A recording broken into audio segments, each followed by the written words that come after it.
হাত পাতানো রয়েছে, আর আমরা উড়ে যাচ্ছিলাম লোভের, কামের, ক্রোধের ওই পুঁটি মাছের লোভে ফাঁদের মধ্যে ওই লোভে পড়ে ডানা ঝাপটাচ্ছি। ফান পাতাইছে ফান দিহিরে ফান পুঁটি মাছ দিয়া ওরে মাছের লোভে পগা পগা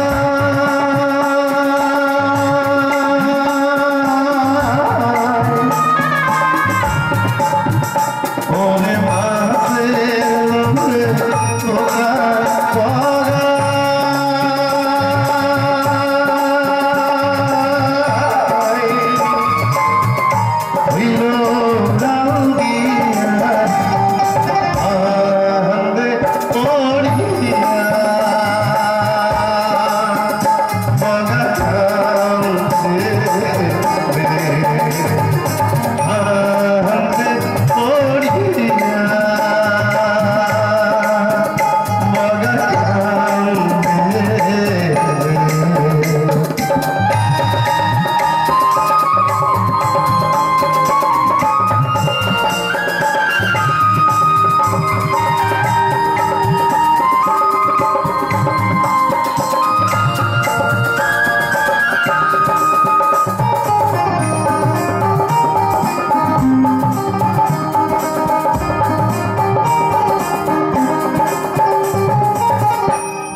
ছোটটা কোন কুড়ার সুতা আমাদেরকে বেঁধেছে, আর আমাদের মনে হয় এই বকেদের মনে হয় লোহার গুণ দিয়ে বেঁধে রেখেছে আমাদের।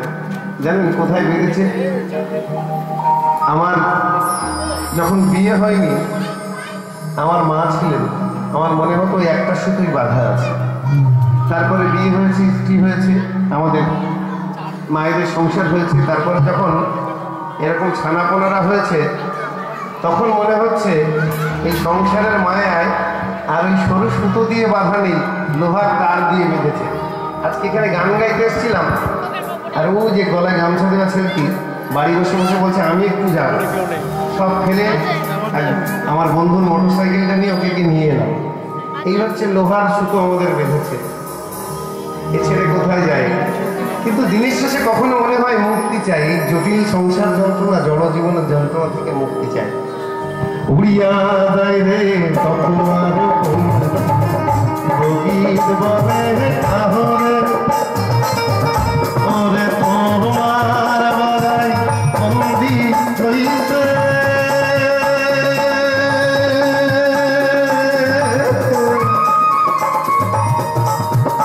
ওরে তোমার বাগাই বন্দি হইতে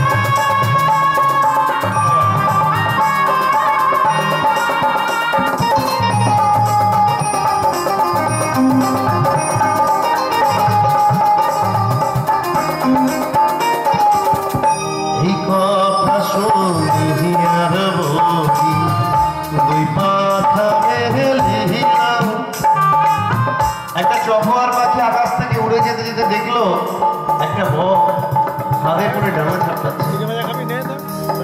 ওই চকোয়ার বাঘটি ছিল বগের বন্ধু। সে উড়ে গিয়ে বগির কাছে বললো, অর্থাৎ বগের স্ত্রীর কাছে গিয়ে বললো, তোমার বগা ধল্লা নদীর তীরে ফাঁদে করে ডানা ঝাপটাচ্ছে, কি হচ্ছে? এই কথা শুনে বগি দুই পাখা মিলে তার কাছে এলো। যেমন হয়, আমি যখন কষ্টে থাকি, এই জনজীবন থেকে মুক্তি চাই, হতে পারেন আমার বন্ধু, হতে পারেন আমার স্ত্রী, হতে পারেন আমার আত্মীয়া, তিনি যদি সত্যি আমায় ভালোবেসে থাকেন, আমার বগি হবে। বগি মানে বগ আর বগা, স্ত্রী আর পুরুষ নয়, একই ভাবনায় অবস্থানকারী দুজন মানুষ। তো কি হয়েছে, যখন বগা ফাঁদে করে ডানা ঝাপটাচ্ছে, বগি মানে স্ত্রী বক নয়, বগি মানে তার অনুরাগী, অনুসরণকারী।